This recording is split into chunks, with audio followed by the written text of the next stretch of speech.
Olá, essa é a versão gravada do slide que vai servir de base para a apresentação da comunicação oral entre a gravidade do silêncio e a exasperação afônica, resistência e cooptação em Sturvo, de Chico Buarque. Bom, essa apresentação é de parte dos resultados que foram iniciados e continuam se desenvolvendo de uma pesquisa de doutorado que resultou na tese Pelo Olho Mágico de Sturvo, apresentada no Departamento de Teoria Literária e Literatura Comparada da Universidade de São Paulo. O objeto desse estudo é o primeiro romance do compositor e escritor Chico Buarque. A linha de pesquisa em que esse romance foi abordado é literatura e sociedade, cuja metodologia é centrada em tentar perceber como é que diferentes materiais são reelaborados pela forma artística. Então, se trata de, através de uma análise imanente, perceber como diferentes materiais históricos se encontram reapresentados a partir de determinados aspectos formais.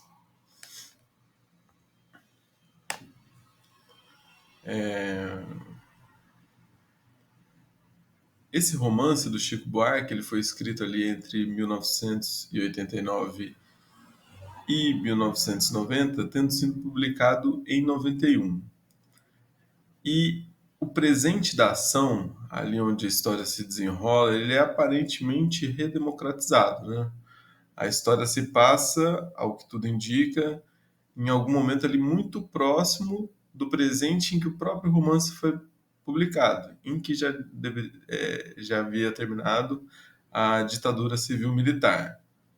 No entanto, se você presta atenção à leitura do romance, você vai ver uma série de referências ao período ditatorial.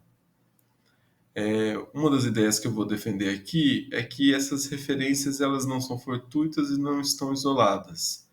Elas fazem, em conjunto, elas formam uma espécie de constelação histórico-social que nos apresenta o processo histórico que vai desde a ditadura militar até o presente democrático em que o romance foi publicado. Então haveria uma espécie de processo histórico-social que vai de um momento anterior até o momento presente, ainda que isso possa soar inusitado. Bom, o objetivo então dessa apresentação de hoje é abordar a relação entre forma artística e processo histórico a partir do modo como o narrador apresenta a personagem do amigo, né? Essas referências à ditadura militar, elas estão espalhadas ao longo do romance, ou pelo menos aparentemente espalhadas, porque na verdade existe método na maneira fortuita como esses diferentes indícios aparecem, e a gente poderia abordar ele por uma série de linhas de força que estruturam o romance. Aqui na apresentação de hoje eu vou fazer um recorte dentro dessas referências a partir de uma das principais dessas linhas de força que, a meu ver, constituem um dos vetores de possibilidade de interpretação do romance, que é o modo como o narrador apresenta uma das personagens que é o amigo. Existem várias outras personagens importantes no romance e cada uma delas nos apresenta um núcleo social que traz em si uma estruturação histórica. A meu ver, para aprender a relação que o romance estabelece com a memória sobre a ditadura militar, uma das mais profícuas é essa personagem do amigo. Então, o objetivo da minha apresentação aqui é fazer um recorte em que eu vou tentar analisar e interpretar um modo como o narrador, né, apresenta o amigo e como que esse modo nos permite vislumbrar esse processo histórico-social mais amplo. Bom, a personagem do amigo, ele tem algumas características que é sempre aparecer no modo como o narrador o apresenta de uma forma ambígua, cheio de idiosincrasias, em que a questão da temporalidade se faz presente de uma maneira muito forte, sobretudo ressaltando como que o passado desse amigo é enigmático e como que resta uma espécie de sentido dessas referências ao passado, em que pulsa uma espécie de sentido, mas que não é dito diretamente pelo narrador. Curiosamente, esse é um amigo que não aparece no presente da ação, ele só aparece através das referências que o narrador faz ao passado. É um passado que ele é estruturado em diferentes temporalidades e que tem muitas nuances. Então, para dar alguns exemplos, aqui eu vou trazer alguns trechos do romance em que essa dimensão temporal aparece, né? Então, já na primeira frase em que ele menciona o amigo no romance, ele diz: era alguns anos mais velho e dizia que eu tinha um futuro. A própria escolha verbal aí mistura os tempos, né? É, esse amigo mais velho dizia que o narrador, portanto, esse amigo mais novo, tinha um futuro. Não tem mais. Então, qual é a questão implicada nesse amigo que é uma referência ao passado e que já diz a esse narrador mais novo de que ele não tem mais um futuro, né? Então, trouxe essa situação aqui para a gente perceber um pouco essa complicação dos tempos verbais. Uma outra referência aqui é: e parece que tinha em seu passado uma história conhecida e admirada por gente da sua geração. Dessas histórias ele nunca me falou e por isso eu o admirava mais. Então percebam que há algo no passado desse amigo que não é dito, embora informe tudo o que o narrador diz sobre ele. Bom, um pouco do que eu acabei de dizer aqui está num artigo que eu publiquei na revista dos alunos da pós-graduação da Departamento de Teoria Literária da Universidade de São Paulo, que foi publicado com o título de Por Algum Viés da Lembrança, a Memória Política Cifrada em Estorvo, de Chico Buarque. Nesse artigo, eu busco formular algumas das questões que eu vou tentar hoje aqui responder, né? Então, esse primeiro momento da apresentação do amigo, ele é muito inquietante, porque parece que os traços que o caracterizam não fecham e, como eu acabei de dizer aqui, né, acabam compondo uma espécie de personagem intrigante, em que os traços não parecem compor alguém com eixo bem delineado. E isso, né, a hipótese que eu vou defender aqui hoje é que não é bem delineado porque falta um elemento dentro da recomposição da história desse amigo. Não só uma história individual, mas uma história que diz respeito a essas diferentes personagens que aparecem no romance. Então hoje eu vou tentar apresentar uma ideia que tenta explicar ou responder as questões que eu levantei nesse artigo.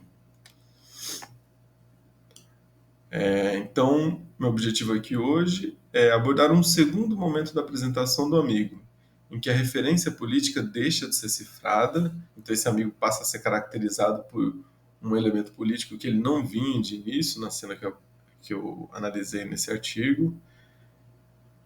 No entanto, a explicitação desse elemento político, né, ele vai ser caracterizado como um militante, ainda não é capaz de revelar sua verdadeira dimensão. Então, aquilo que o caracterizaria, mesmo quando é apresentado essa dimensão política, ele é descrito como um militante, ainda assim isso não é capaz de apresentar compor um personagem em sua inteireza. E a gente vai tentar entender, analisar e interpretar esse modo de composição de um personagem, que não é só o modo de composição de um personagem, mas de descrição da relação do narrador com esse outro. Para fazer isso, eu vou retomar aqui uma das cenas do romance, que é a cena de discussão do narrador com o amigo no sítio da família do narrador. Ali, como eu disse, tem explicitação da temática política. No entanto, ao mesmo tempo, a permanência formal da cifra. Então, o amigo que fora primeiramente descrito de uma maneira cifrada, aqui sofre um processo de explicitação. Algumas coisas que antes não estavam ditas passam a ser ditas. No entanto, Isso não quer dizer que essa segunda forma como ele aparece seja de uma revelação total, né? Porque ainda na forma como o narrador apresenta seu amigo, permanece uma cifra. Eu vou tentar, então, mostrar o que rege essa forma cifrada. Uma das primeiras hipóteses que eu vou colocar aqui é que ela funciona como uma espécie de memória encobridora, né? Então, falei para vocês que o amigo é um personagem que ele só aparece na memória do narrador e não no presente da ação. E como a memória dele aparece tem que ver com esse conceito que vem da psicanálise freudiana, né? Que o que é a memória encobridora? É quando você rememora algo, no entanto, essa memória ela foi reorganizada, né, nesse ato da lembrança. Aquilo que era principal é recalcado e jogado para as, o lateral, né, deixa de aparecer no primeiro plano e informa ainda essa memória, mas de uma maneira indireta. Então, algo ali de estruturante do desejo do narrador em relembrar o seu amigo é essencial, porém não é descrito de uma forma central. Isso informa essa memória, mas apenas pelas lateralidades, porque esse conteúdo está sendo reprimido no próprio ato da lembrança.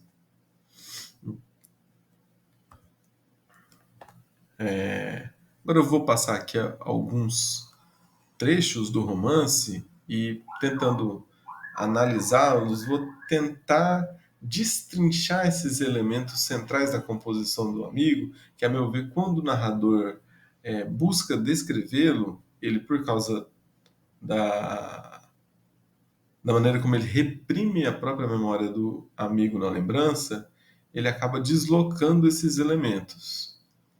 Então, cito: lembro-me mais uma vez dele ao meu lado, do amigo, olhando o horizonte, os braços apoiados na borda da piscina, e nem bíceps o meu amigo tinha.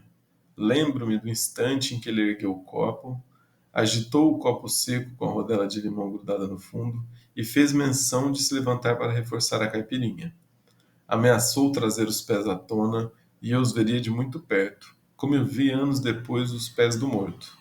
Agora me dá grande aflição a ideia de ter visto os pés do meu amigo, pés que eu olharia tranquilamente no tempo da lembrança. Então, um primeiro elemento aqui desse trecho é a confusão temporal, né? Ele relembra o amigo, só que ali nessa lembrança emerge um dado inquietante. Aqui não dá muito para perceber diretamente, mas ele está fazendo uma série de referências àquela apresentação inicial que eu citei e que foi abordada no artigo que eu publiquei na Magma. Quando ele diz o amigo não tinha bíceps, ele está se referindo à possibilidade de que o amigo dele seja um professor de ginástica que foi assassinado naquela cena, nessa primeira cena. Então, meu amigo não tinha bíceps, como teria alguém que é professor de ginástica hoje?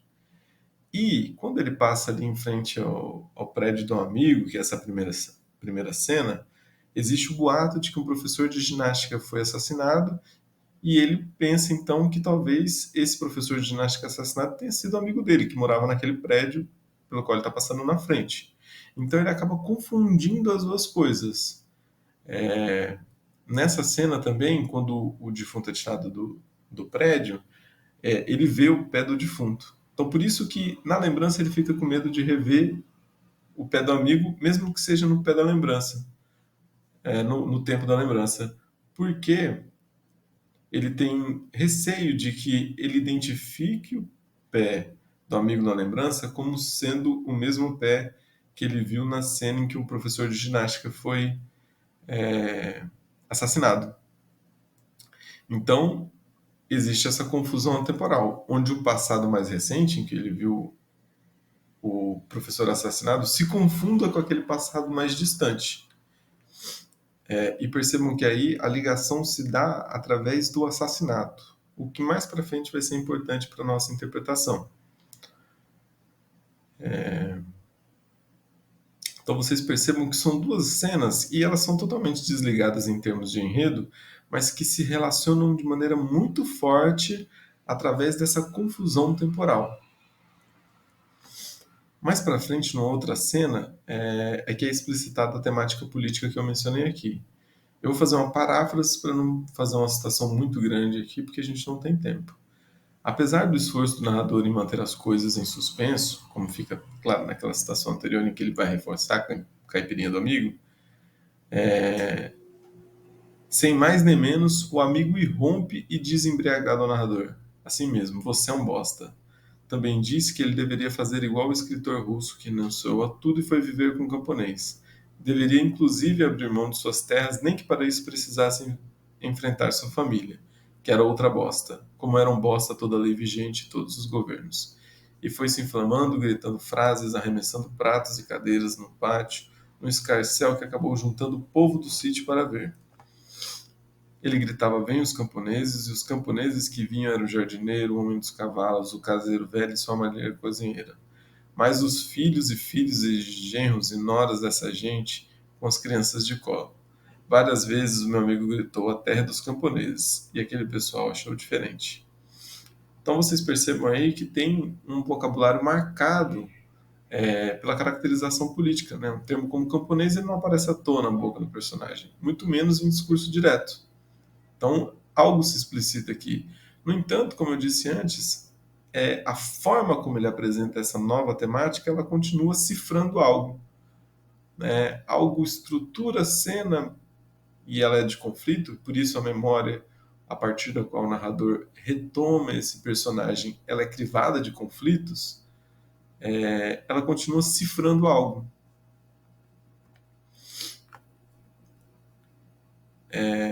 Então existe aí uma espécie de rearranjo entre os temas e formas né, que são responsáveis por essa nova apresentação do amigo. Então um elemento novo aparece no plano dos temas, dos assuntos, né, a dimensão política. No entanto, a forma como ele apresenta isso ainda esconde alguma coisa. Então esse rearranjo, mesmo quando ele trata de um tema político, ele é incapaz de trazer à tona a realidade que estrutura a experiência em que é calcada a personagem do amigo. A permanência da violência, né, que na minha hipótese aqui é a permanência da violência de Estado que caracteriza a ditadura militar no presente redemocratizado.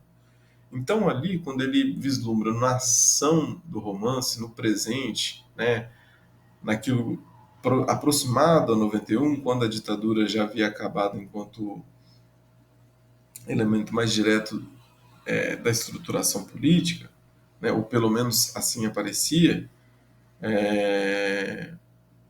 esse assassinato desse professor de ginástica ainda ressoa na violência de Estado que caracteriza a ditadura militar. Então, não é à toa que, ao se deparar com esse professor de ginástica que foi assassinado, ressoa na voz narrativa a lembrança desse militante político que continua desaparecido no presente da ação. Não por acaso ali aparecem vários outros elementos que depois na discussão eu posso trazer aqui, né? Numa cena em que um amigo, na cena do prédio do amigo, por exemplo, um personagem canta uma canção que a gente descobre que o título é Sublime Tortura, a presença do ML que é um órgão notoriamente colaborador em que o defunto é tirado do prédio, a violência policial que caracteriza o entorno desse evento.